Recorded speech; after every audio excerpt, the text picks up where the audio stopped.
So today we are going to be making a grid tile, a full-size 20-inch by 30-inch grid tile in real time. So yes, this is going to be either very interesting to you or very boring, but let's get started.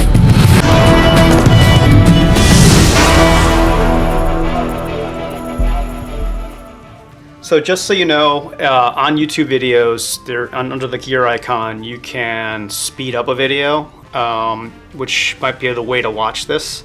But I did want to show a real-time build of a grid tile because I think that is one of the things I get a lot of questions about. When I'm not commentating while building a grid tile, I can glue down an entire tile in about an hour. I'm also going to be using squares that I've already cut because I don't think there's really much value in you watching me cut a lot of these.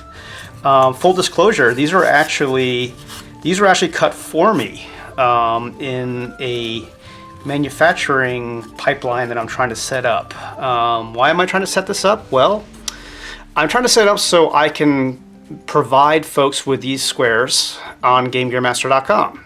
So basically you could buy them like by the pound. You buy a pound of them and that'll be enough for a lot of grid tiles. If you're interested in that, let me know. It's really hard for me to gauge, whether or not that's something that people would want. I feel like it's got a lot of value because I feel like, that is a frustration point for some folks is cutting these little squares because it is a little tedious. And also sometimes people have trouble getting them really accurate. But these are perfect, as you can kind of see. So if that's something that interests you, drop me a line, put something in the comments here, or catch me on Discord. There'll be a link to the Discord channel for Terraino in the bottom here too, or just send me an email, whatever. Just let me know because, there is a little bit of setup involved in that. There's a little bit of an investment on my end that I don't really want to do if it's something that people don't really want. So drop me a line, let me know. Anyway, so let's get started. The first thing we're going to do is we're going to draw our guidelines on our 20-inch by 30-inch piece of foam.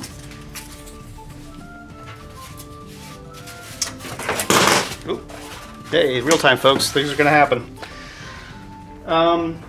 So I really like my square. I got this square at the dollar store for $1. It is probably the best deal in the world.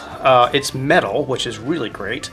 And we're going to use this to draw out our 8 7/16 line in both directions. Now, by the way, all these things that I'm talking about, this guideline and how to do this is also detailed in the grid tile assembly video, the basics video. It's just done very, very fast there. And it's also in the Terraino Basics manual. So make sure to get that as well. You actually may want to have that open while you watch this because that'll kind of reinforce your learning.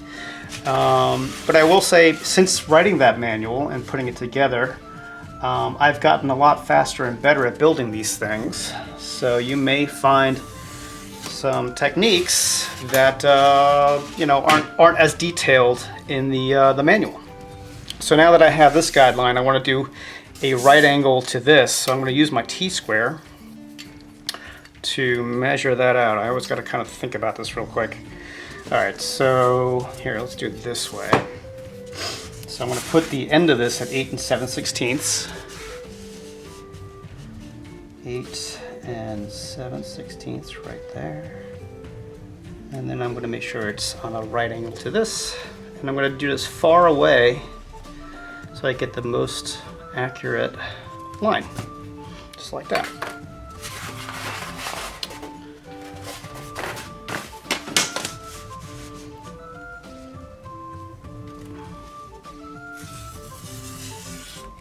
All right, there we go. There are our guidelines. And it's just time to start gluing down some squares. I just kind of put a bunch on here. All right, so the first thing I want to talk about is your glue gun. Mine is really, mine gets a lot of use. Let's talk a little bit about first. Here, let me get something to squeeze out some glue on. So this trigger here, you'll notice one thing that I noticed a lot of people do is they'll just kind of go like this, right? And what happens is you get a lot of glue out of there. For the most part, you're really gonna just barely click it, so a little bit of glue's come out of there, and like even that's enough. Because by the time I put this on here, that's plenty. You don't want to oversaturate the squares with glue because they'll bubble up, do nasty things, and you'll waste a lot of glue. And what'll happen too is it'll take an awfully long time to dry, so then you're going to have to wait for these squares to dry until you put the next one on. This one is literally, it's dry already. And what you're going to want to do too is you're going to want to use the nozzle to kind of move it around with. Spread it out. You don't want to have like it be blobby. And we're obviously using our guidelines here to set up these initial squares. That looks pretty good. So this is not really something that I, spent a whole lot of time on. I let the grid tile jig do the work. I just kind of put them in and kind of try to keep rolling. And you can get this kind of nice rhythm going as you go. But it does really come down to the fact that you need to make sure you're not putting a lot of glue on these squares, because you can keep the speed up if you do that. If you overload, like if you put a lot on here, right, and you put it down, it's going to play around a lot. It could even bubble up, and you can see it's literally floating on all the glue. Don't want to do that. It's just going to slow you down and make it a more frustrating process.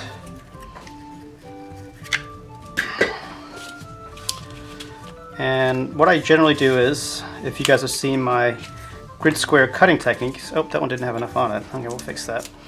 What I usually do is I try to go in a spiraling out pattern, because that way I can make sure that everything kind of stays symmetrical and on point.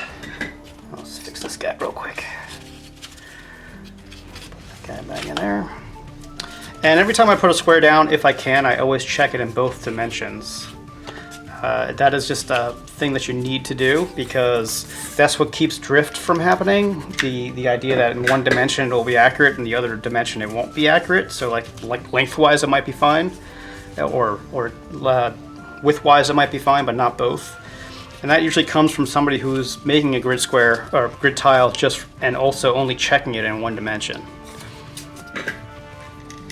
The other thing I always try to do is I try not to anchor on the last tile that I glued, just to give it as much time as possible to have the glue set without me messing with the position of it.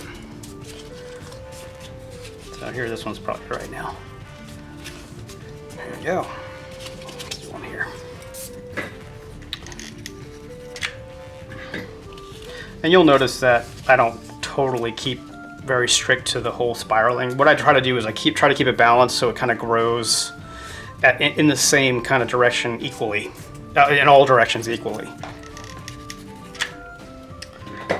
Let's put one down here.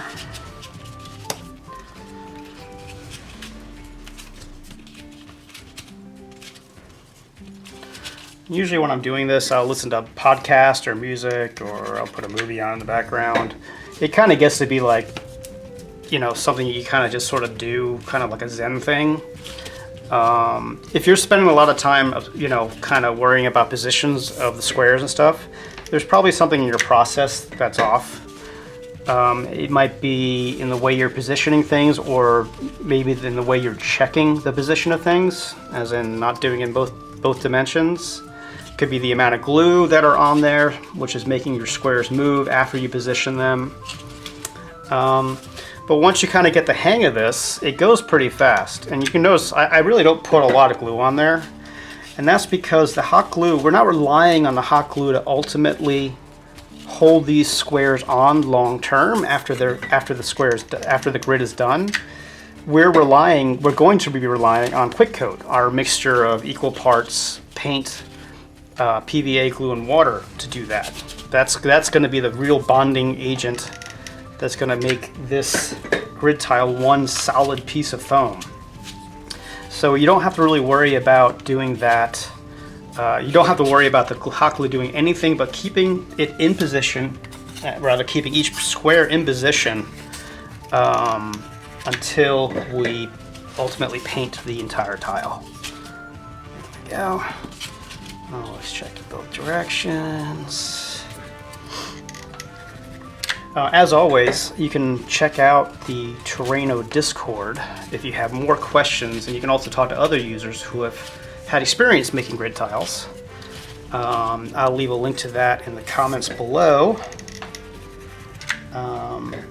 So the reason I've been doing a lot of grid squares lately is I'm working on the next Terraino manual.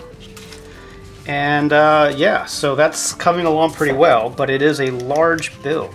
Now, some of you may know that I've been talking and hinting about the next manual, and I've been calling it Terraino Strongholds. But that has expanded a little bit. The scope of what I'm building is more than just strongholds now. So I've actually renamed the manual Terraino Castles and Catacombs.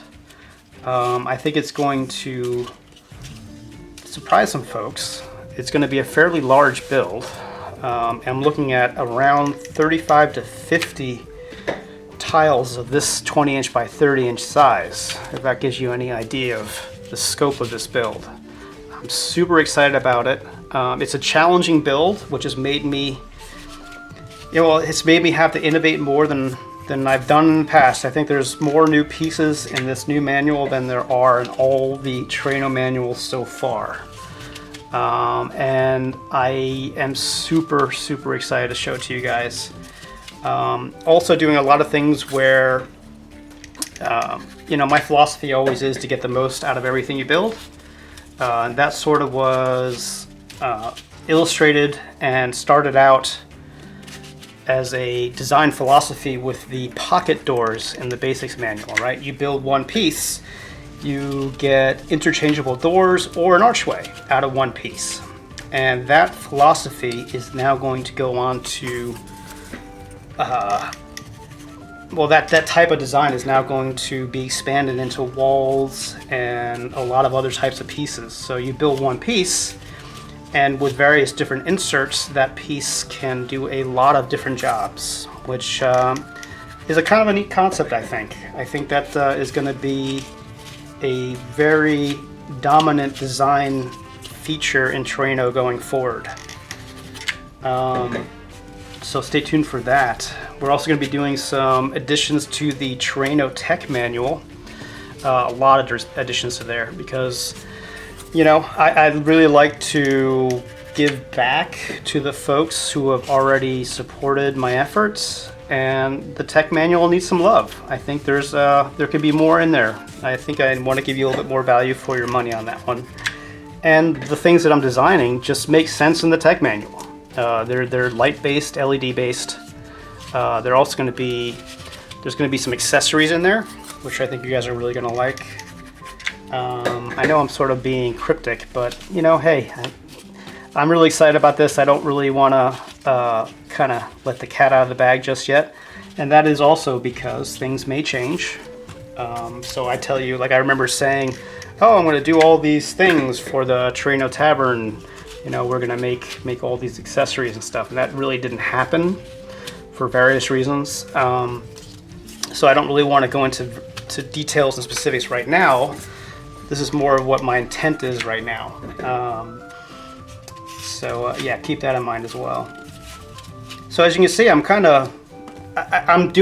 making this grid tile, but I'm really not mentally actively, staying up on what I'm doing. I'm letting the grid tile jig and my guides do the work. Yeah, like that.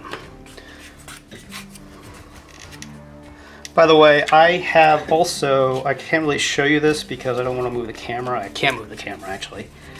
But I have my hot glue gun is in I hung a jar from tomato sauce that I use sort of as a holster. So that's what you're hearing banging around down there. I basically put this in there, kind of like you would a holster on for a gun.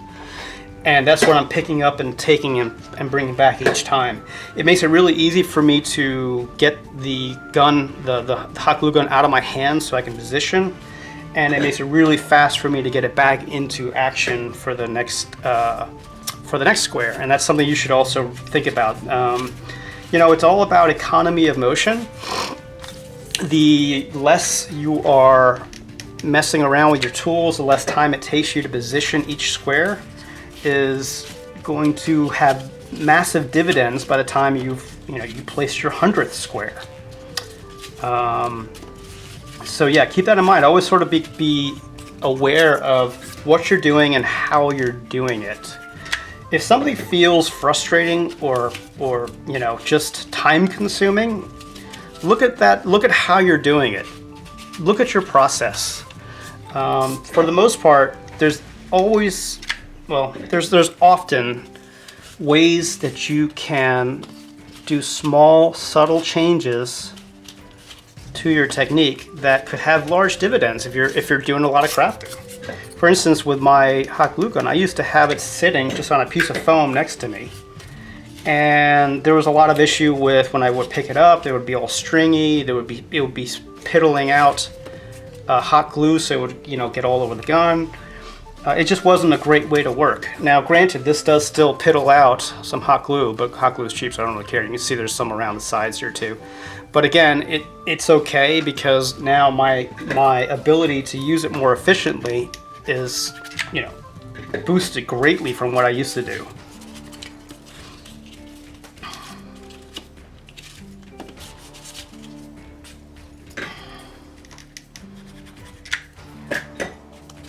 So we're also in the middle of Terraino-tober, hashtag Terraino-tober.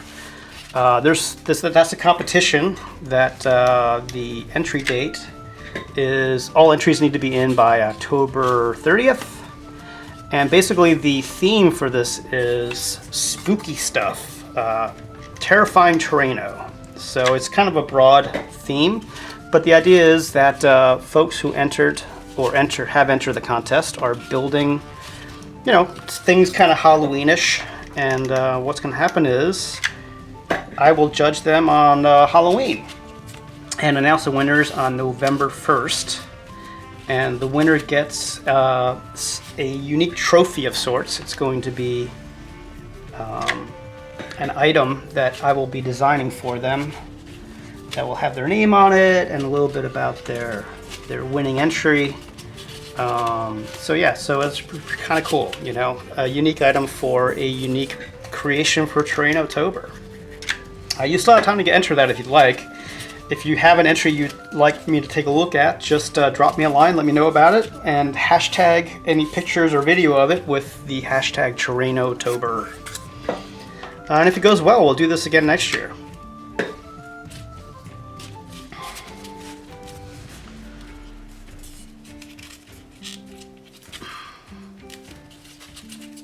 All right. Let's see here.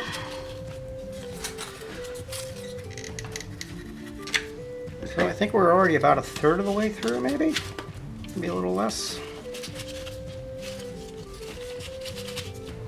And you'll notice your guides, they'll be a little off at certain points, but it's all about getting close.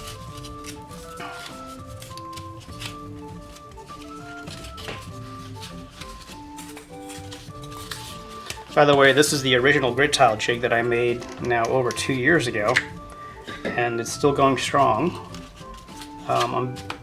It's one of those things, you invest the time in making it well from the beginning and it will pay a lot of dividends.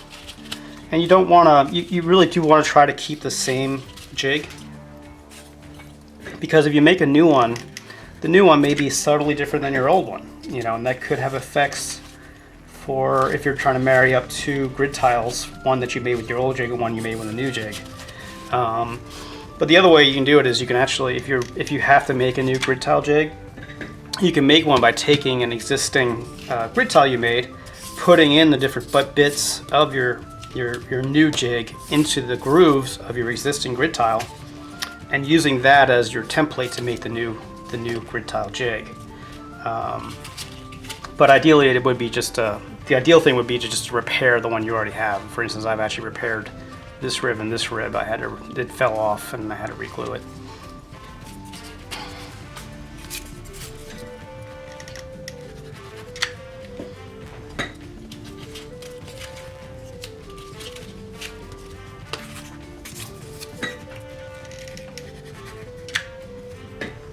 I'm also thinking of doing some live streams soon after I am done with the production side of shooting new videos and building the Terraino pieces for those videos. Let me know if that is something that you guys are interested in as well. I've heard some interest in that. It is a little bit more of a production on my side, on my end. So I'd really also like to know if I do live streams, what would you like me to see doing? I mean, my thought is it would be things similar to this, where we hang out and I build stuff and you guys ask me questions while I build stuff, you know? I'm also thinking that I may have a live stream of me building some of the new pieces. Some of you guys on Discord may already know, may have sort of seen some of those pieces, because I have put up some pics up of at least prototype pieces. I didn't really call out that they were prototypes or anything, but yeah, so they would be kind of building those types of things and talking about what's going to be coming for upcoming manuals and changes to existing manuals. By the way, there are going to be a bunch of changes throughout all the existing manuals coming soon. I've had a super helpful group of editors on Discord showing me all my typos. So that will be fixed. There was a couple templates too that folks were showing me had the incorrect template names on them, and one had a bad measurement on it. Whoops. So that is going to be coming as well. Folks have also been asking me, why don't you update the manuals more often? It's like, well, unless it's a showstopper type of quote-unquote bug that I'm finding in a manual, I really don't want to, you know, have you guys get annoyed at me for sending you guys a lot of emails. And that's, you know, that's the mechanism through which I am able to update you guys as to the fact that there is a new manual. So yeah, they're going to be coming. I'm going to gang them up probably with version 1 of the Castles and Catacombs manual when that is going to be released, so it probably will be a while. Outside of that, I'm also looking at having more interactivity in the manuals in the form of manual exclusive videos. A couple reasons for them being exclusive. One, I think having them on my YouTube channel would just sort of be a lot of noise, because they're just not helpful or needed, you know, for the folks who are coming and basically just either watching the YouTube videos for entertainment, or to kind of just get their feet wet with Terraino, or are just able to make Terraino just fine without a little bit of additional help. So the kind of things that I'm thinking of having on there would be videos like the one I just released about techniques to cut grid squares. I think that will be probably a video eventually that will only live as a link in the manuals, just because, you know, most people may not need it. And those that do will click on that video in the manuals.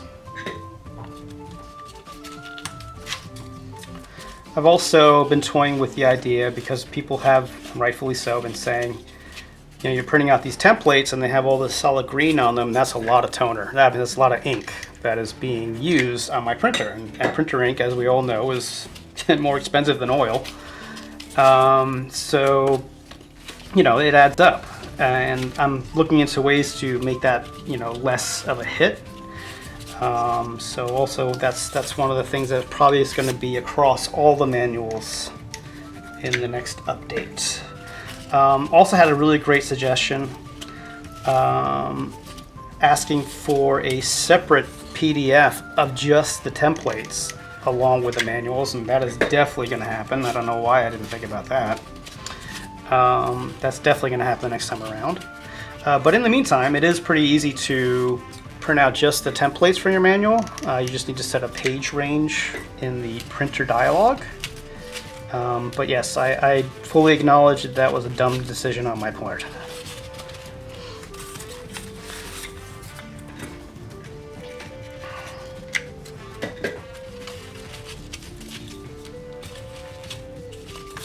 Alright, getting there. Oh, that's a bad one.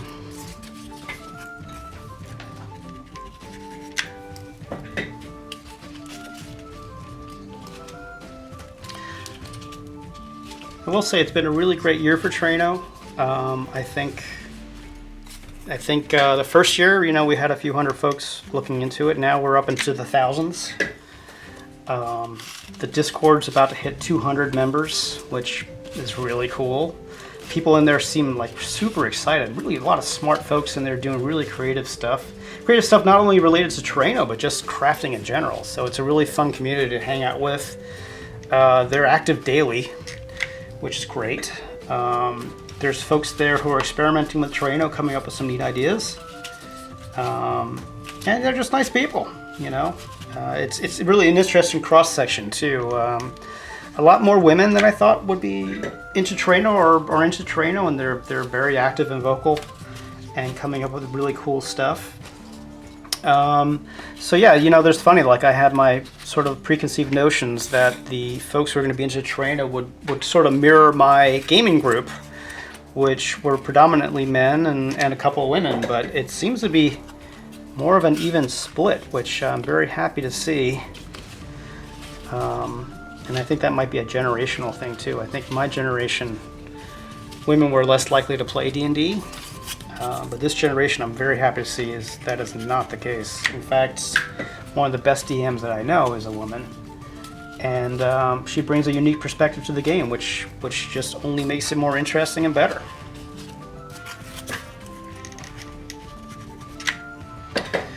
Oh, I also kind of wanted to address, this is just becoming a commentary video, but I wanted to address why I don't release videos regularly or consistently on YouTube. And it really just comes down to, it comes down to a couple things. One, practicality, and two, how YouTube now works. It used to be in the past that folks like me on YouTube would make their living by consistently releasing content and having that fuel ad revenue and affiliate revenue. Like basically you refer your users to an affiliate page where you get a kickback basically for them buying stuff like on Amazon, for instance. And that worked great for a long time. But the trend that I'm seeing now, and the trend that a lot of YouTube creators are seeing and are complaining rightfully so about, is that YouTube keeps making it more difficult for small creators to really, have an incentive to put in the work. In reality, we have paid bills just like every other person out there. And, the time and effort that goes into making videos, shooting them, coming up with ideas is substantial, and like most people, I have a 40-hour-a-week job already. But what's happening is, first of all, YouTube has changed their algorithm for how content is exposed to users. So in the past, where you could have decent exposure, make a good living if you were releasing consistently and you only had 100,000 subscribers, which is, a lot more, 50 times more than I have right now, you can make a decent living. But now YouTube sees a channel with 100,000 subscribers as being not large. I think now if you have less than 1 million subscribers, you're probably not going to get the time of day from YouTube.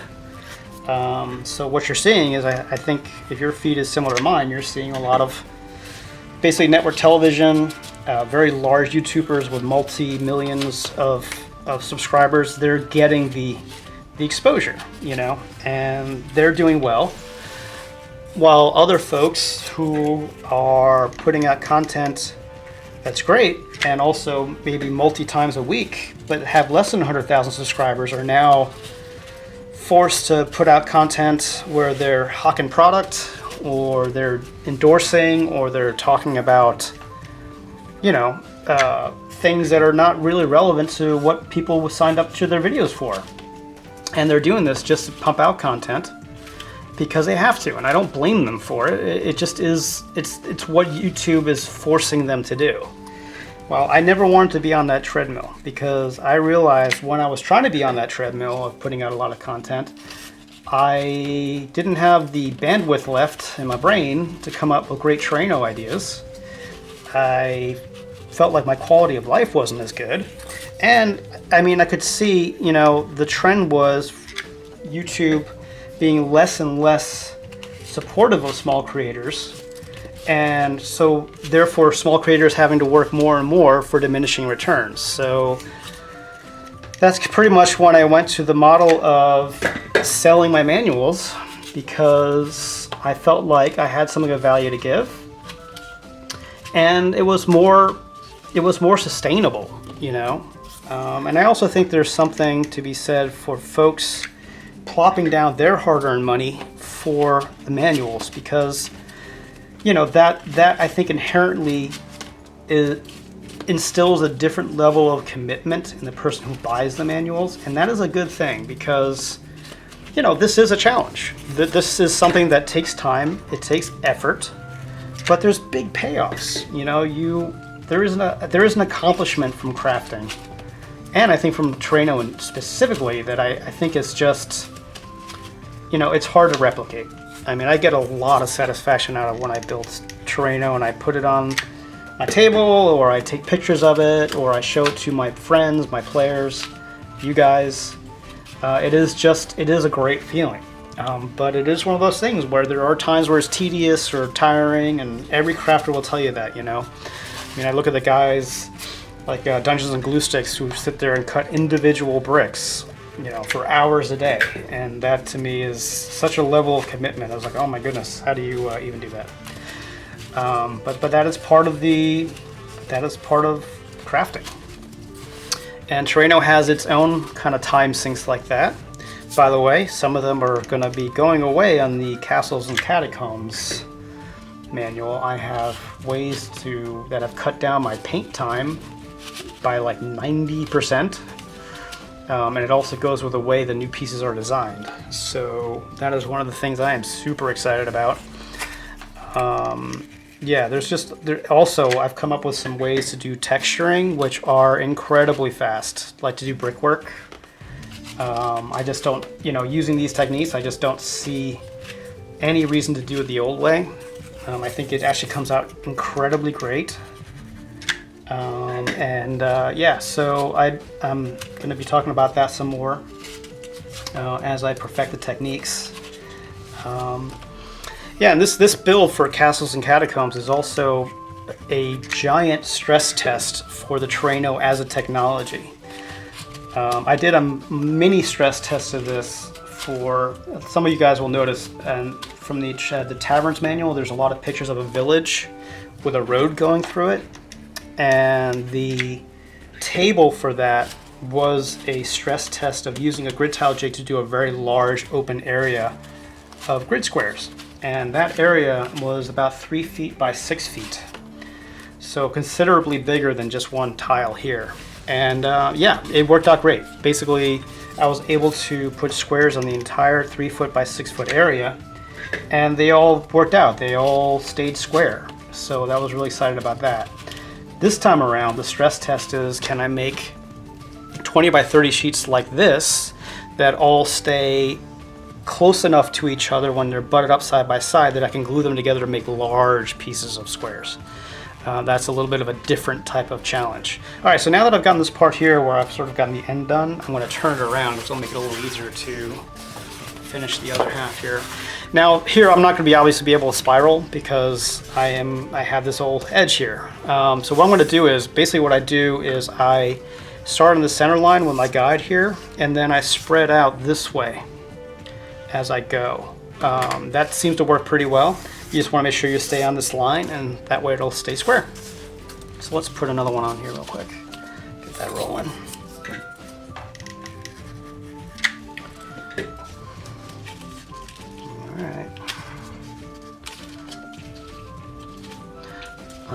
This set is also going to be a lot more vertical than other sets, and that's just because castles have tall walls and ramparts and towers and whatever else, and that probably will turn off some folks who are in the camp of, well, if I can't see it without moving an inch at the table, then it's not for me. yeah, there's going to be some of that. There's going to be folks who are going to have to get up and look. But you know what? I don't really care. To be perfectly honest, I think it's just too damn cool to see it. And if the drawback is that you have to get off your butt to look, then well, that's the price that's a price of admission if you want to have it seat at my table. But I will say I am looking into redesigning my gaming table. I do really like it, but it's based around couches, which, you know, from a comfort perspective is great. People sit down and relax, have a good time, but from a playability perspective isn't all that great. I am thinking of raising my table to be bar height, and then getting some bar stools. So that way, people are a little bit more, you know, it becomes a little bit more of an easier prospect to stand up and look around and walk around and see things, as opposed to when you're sitting on a couch, it's just not that convenient to get up, at least not in my room, because the couch, you know, you'd have to shuffle past people and stuff. But with bar stools, you can swivel around and you can just kind of get up and go. So that will probably be the next iteration of my table. Now, the nice thing about my table is the entire top of the table is its own standalone piece. Yes, my table is also modular. So basically I can just take that and rig it onto new legs that are taller, and I should be good to go. Nope, need some more squares.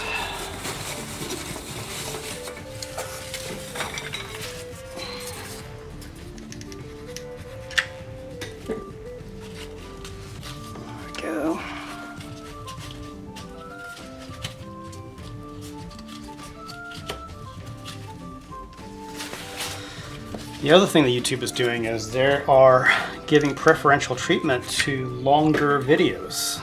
And boy, I gotta tell you, I want to talk about unintended consequences. I don't know if you guys have seen this, but I have found more videos of folks literally just sitting and commentating on an article while they read it. And it's just kind of amazing to me. I hope YouTube starts kind of figuring out and realizing that these types of videos are being made, and they may not have the longevity or the intended effect that YouTube is looking for, which is to have people spend a lot of time on YouTube watching videos, because, you know, it kind of gets old really fast. And I think once people start realizing why these videos are occurring, you know, basically just to keep content pumping out and to keep viewership up, I think people are going to be turned off to it, you know.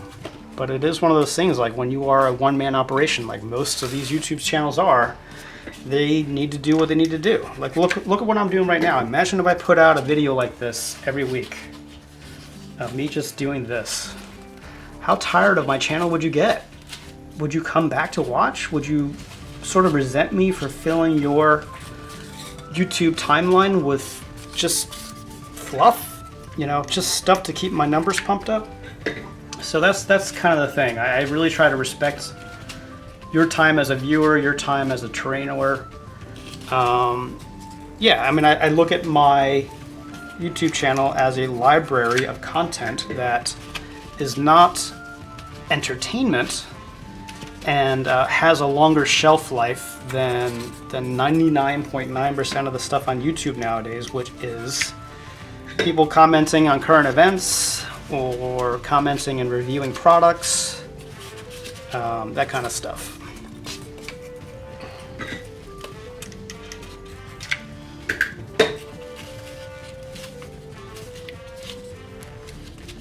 So apologies for my dirty hands. I've got some paint on them because I've been experimenting with doing granite-like effects on foam, and I'm pretty happy with that. I'm going to actually show you guys one of those pieces. Find it. Let's see. Oh, here we go. Yeah, so this is my test. And then I started messing around with different finishes on top of that. Pretty happy with them. This is with a shade, with a wash afterwards wash. Yeah, so I'm kind of playing around with some ideas. I think it's a pretty good granite texture, and coloring the granite adds a lot of depth to it as well. So expect more of this in the Castles and Catacombs set. All right, well, we're more than halfway, which is good.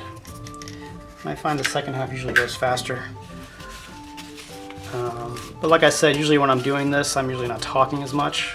But I'm doing this in the hopes that you will see that even when you're not paying attention, you can get a great grid tile. Because I will say I'm really not paying much attention to this right now. Something underneath there. There we go.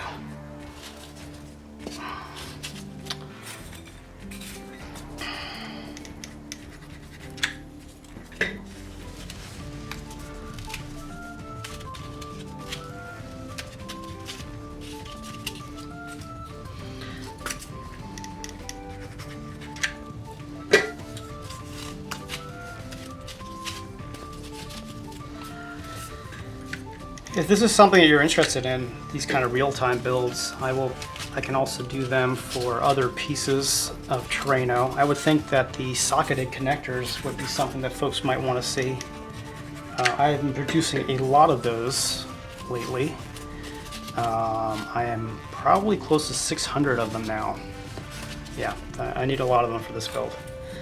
And in doing that, in doing all these big amounts, I've come up with a lot of new ways to build them quickly. Probably the most fundamental one is to assembly line everything. So I calculate out how many 2-inch strips of foam I'm going to need to build them. Then I cut out all the rough sizes for all the pieces, like the piece for the interior cross connector parts and the exterior facade piece for the detail connectors. I cut all those and put them in a bowl, basically, so I have all those little bits of different things. And then I do the assembly. I'll do the assembly of the interior pieces, parts to the socketed connector first. And then after all those are built, I'll glue on the facades. And then I'll batch paint them too. That's another thing we'll be showing and talking about. The dip and drip technique. I love the name. I love the alliteration of it. And I really like the techniques. I'm very, very happy about that. More on that later.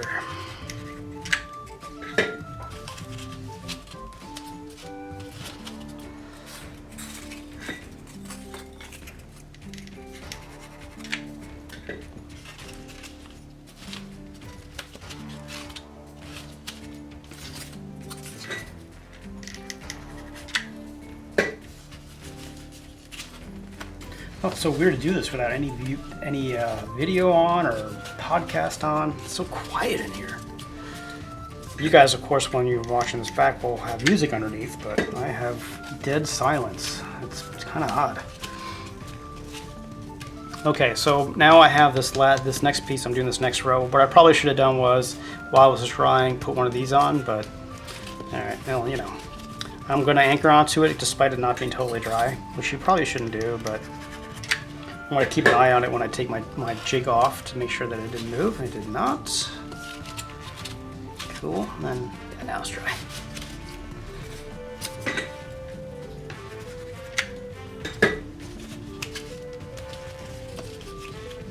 Okay.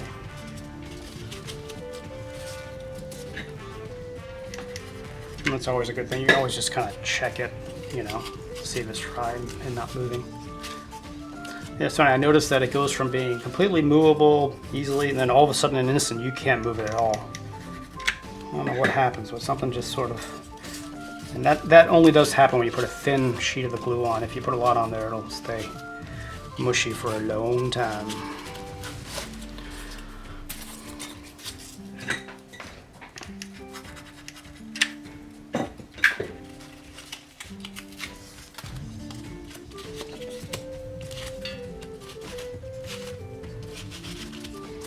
Here.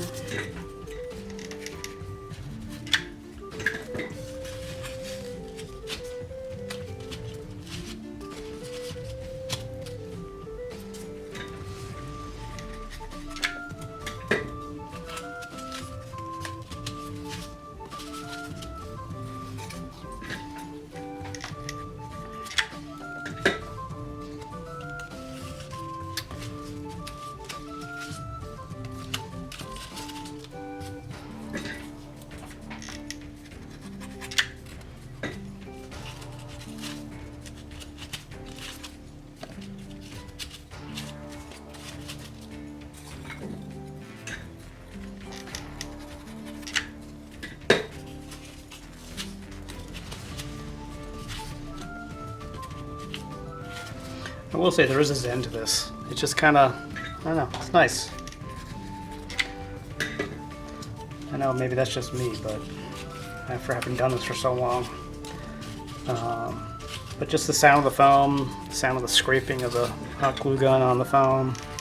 I don't know, there's something about it. It's just, and I think it's also the knowing that with every square that I place, I am that much closer to my goal of building something really, really cool and amazing.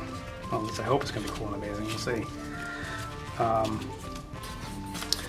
Yeah, and it's just, I can, you know, it's funny. I play a lot of video games and stuff, and I was thinking about this the other day. I was thinking why I'm kind of shying away from video games in general. And I think it's the lack of permanence. Even though, you know, you have something like World of Warcraft that's been around for 15 years, it is inherently not in your control whether all your achievements go away one day. But building something like Terraino, it's a physical object, you know. It's like, I think of it when I compare it, what I compare it to is my grandfather and my father both built model railroads and built stuff for model railroads, and you know, those things that they built, they're still around. Like, there is a permanence to those items that is, you just can't get in so many things in modern life, you know. And it's also very hard to do something or make something that really stands out from your peers. Like in World of Warcraft, there's literally nothing you can do that somebody else can't do exactly the same way. But with something like Terraino, you know, it's really easy to put your own stamp on it. Like I can legitimately say, I don't think I've seen 2 Terraino sets that looked exactly the same, even though they were following the same directions. They have the same starting point. And I think that's a really cool thing. Like, it's gotten to the point now when people post pictures of their Terraino sets on Discord, I know whose set it is just by looking at the picture, you know, and that's really cool. Like, they were able to put their own stamp on it and make it their own.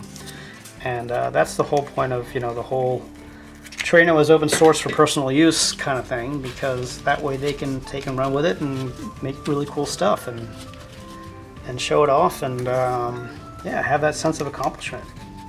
And that is one part of crafting in general that I think is really great.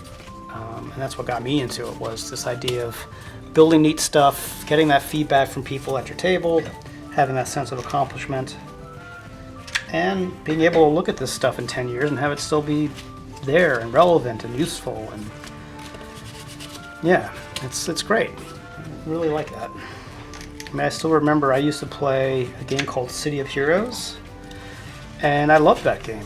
And I spent hours in that game, and now it's gone. It's just gone. You know, I don't have any of those things left. I have a couple screenshots here and there. But, you know, I still have items that I built years ago. I still have my stand-up desk that I built years ago, and my gaming table that I built years ago. Those things don't go away unless I want them to. So, yeah.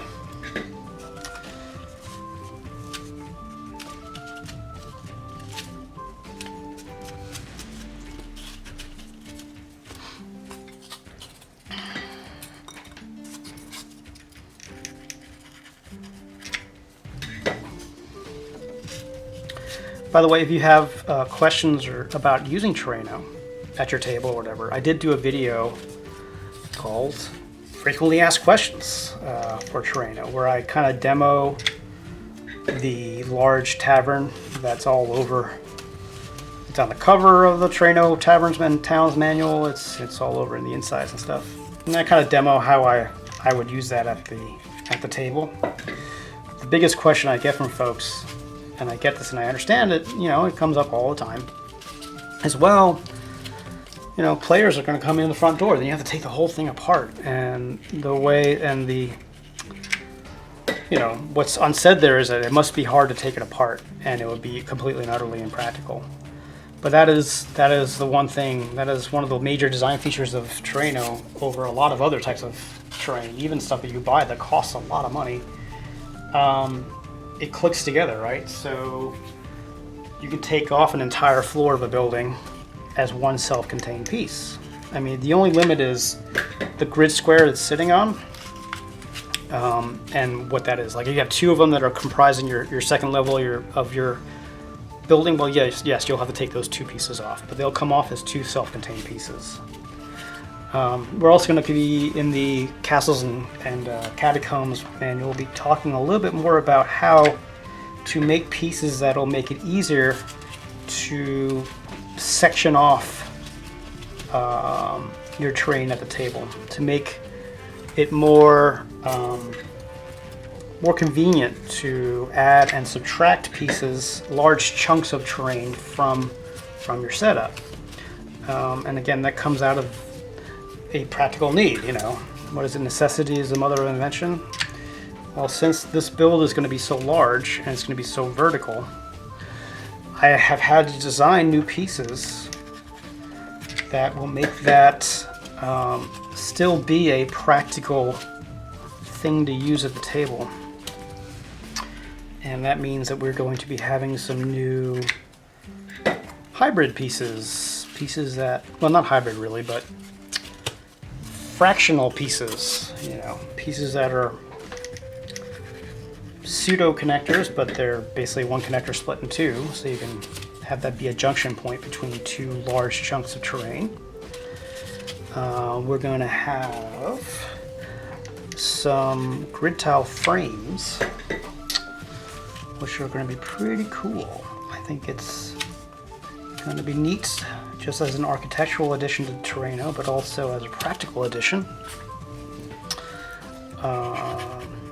Yeah, and the long asked for and awaited stairs, I think I've finally figured out. A stair system for Terraino that will allow you to have nice looking stairs, have them be modular, and also have the ability to have a mini standing on them. Because that is the one thing that I think most stairs lack in tabletop crafting is making a staircase and stairs themselves that you can actually put a mini on, that you can actually use in a practical way. So yeah, I think I've tackled that problem, which it's going to be pretty cool. All right, we're getting towards the end here. Again, apologies for the length of this video, but since it's real time, there's really not a way around it.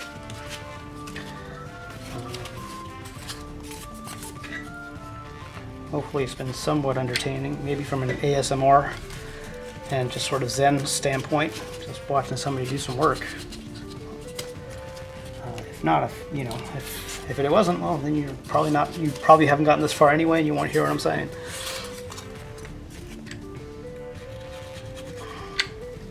As always, if you have questions on this or whatever, you want to talk to me directly, I'm Jake at GameGearMaster.com. That's my email address.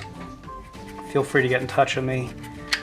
I'm also on Discord, Facebook chat, all the usual stuff. I apologize if I don't get back to you right away, but you know, a year ago I would have been able to get back to you, you know, within half an hour or whatever. But with the amount of increase in the popularity of Terraino, I get a lot more correspondence in an average day.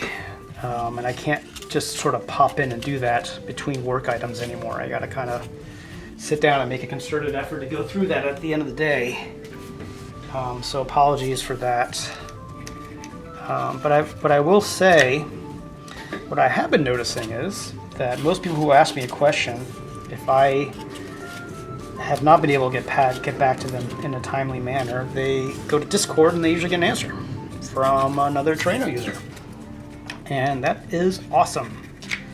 I think that's really great. And what I will do too, every once in a while somebody will give a less than optimal answer to something on there. I do check Discord generally every night. And if there is a piece of information somebody put out as an answer to someone that may not be totally right, I will gently add a little bit of an edit to it and let the person who asked the question know that as well. So yeah, so I am looking to ramp up production of these little squares and maybe blanks for other things too, like walls. and roof pieces and all that kind of stuff. So yeah, I know I said this at the beginning of the video, but I'm just reiterate, if that is something that interests you, please drop me a line, because it would be a financial investment. It would also be a time investment on my part to make that happen. It would be the first physical product that I personally would have to put in the mail to you and package up and stuff. So it is a new time commitment that with my already limited time, I don't really want to do unless there's a big desire for it. Because it really would be more of a service to you guys. It would not be something that would be very profitable for me. But I feel like it would be a good service to folks making Terraino. Because clearly it is one of the most time-consuming and least fun parts of the entire build. And I want to make sure people have fun doing this, as well as, you know, have a good result.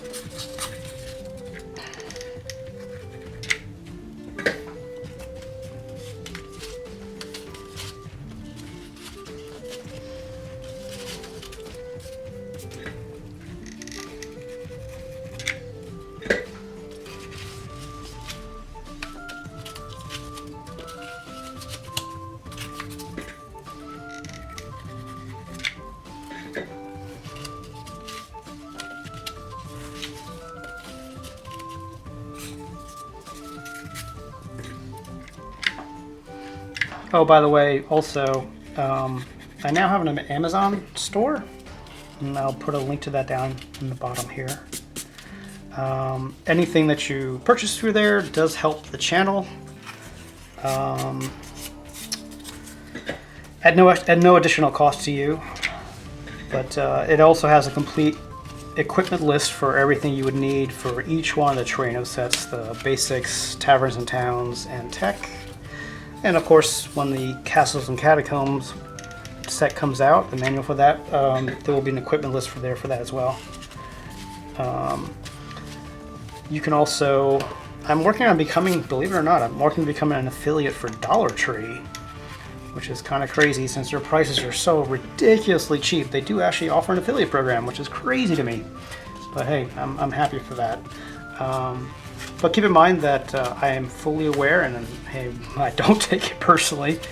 If you buy all your stuff locally, I mean, that's one of the strengths of Terraino, right? You can go out your front door, get everything you need for Terraino for a few bucks, and be off to the races. I designed Terraino specifically to be that way, you know? That's why I use a glue gun that you can get at the Home Depot. That's why I use a ruler you can get at the Dollar Tree. So yeah, and that's also why the entire model that most people use for YouTube, which is to become, you know, make money from affiliate links from their videos, doesn't work for me, because I don't push $100 Proxxon wire cutters. Frankly, I don't think you need them. I think it's a waste of money. I think for $100, you could get all the 3 Terraino manuals, and you can make a giant set of Terraino. So why would you spend it on a single-purpose machine that you don't need? This is also why I use utility knives, right? Utility knives are super cheap, and the blades, I just got 100 blades like this, which are in 100 blades, which are in effect 200 blades because you use both sides. I got them for $8 at Home Depot. The HDX brand, I think is what they're called. And how do you beat that, you know? And the interesting thing is, I've always noticed with creative things and designing things that limitations are almost always a good thing. Set limits to yourself, set time limits, set technique limits. It's such a great thing. But what I found was that in limiting myself to a utility knife, I found it to be the best tool for Terraino. You know, way better than an X-Acto. Way better than all these other expensive solutions. And I mean, how great is it that it's the best choice and it's the cheapest choice? Same thing with the dollar foam, right? I mean, this entire Terraino technology and system came about because at the time I had like no money. And I had a Dollar Tree, and I was like, you know, what can I make from Dollar Tree? And I would never have come to the conclusion of this Terraino system if it wasn't for the fact that I was severely limited at the time in what I could afford to do. So give yourself limits, give yourself constraints, and it pays dividends. I will also say that for when you're building. Oh, is that one going to be okay? Let's see. Yep, that's fine. You see that one's a little off, but hey, it still works. Give yourself constraints. And I will also say that for when you're building your Terraino set, when you're building your first Terraino set, give yourself a realistic timeline, time frame, constraint. Don't try to build your entire set at once. Don't try to have it be perfect. Have it be good enough. There's this saying, and I think it was for Ben Franklin. I think it's Ben Franklin, I'm not sure. Don't let perfection be the enemy of good, which basically means don't get bogged down in making every square perfect. Don't get bogged down in, perfect paint jobs, everything else. I mean, I can show you my pieces. None of them are perfect. But when they're sitting assembled on the table as one large whole, you don't notice a lot of those little imperfections. You just see the whole. You see the big, beautiful piece of terrain on the table, And that's an important thing to keep in mind. Don't let perfect be the enemy of good. And have fun along the way. Stop doing it if you're not having fun. Because what will happen is you will resent it and you'll stop doing it and you'll ultimately not build terrain. So, when you're starting to get tired of laying down grid squares, put it aside for a while. But I will also say this, don't try to build an entire setup for the session you are going to be DMing next week, unless you know it's going to be just a few pieces that you're going to add to your existing set. Don't give yourself these unrealistic time crunches because you'll get in a situation where you have stress over your hobby. That's no fun. Terraino is intended to relieve stress in the fact that you can reuse the pieces you make. And if you are setting yourself up for these kind of situations, well, you're kind of defeating one of the great benefits of Terraino.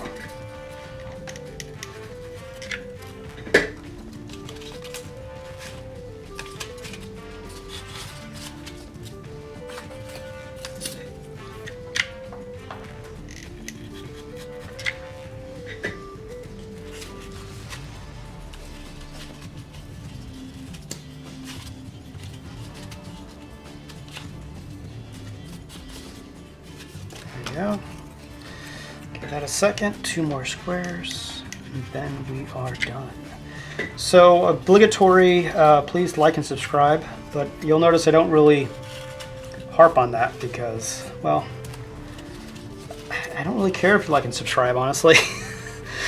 As long as you get the information you need, do what you need to do to get it. I will say it will be easier to get information from me if you like and subscribe and hit that bell icon because you will be notified about it. But if you don't, that's okay too. Alright, so we've got our grid square. Let's take off these unneeded bits. And as you can see, we've got a full grid tile. I think it's been about an hour maybe a little bit more. I average about an hour to do this usually. But I'll take breaks in between, go to the bathroom, get something to eat, whatever. But yeah, got a full grid tile. So till next time, thanks for watching and happy crafting.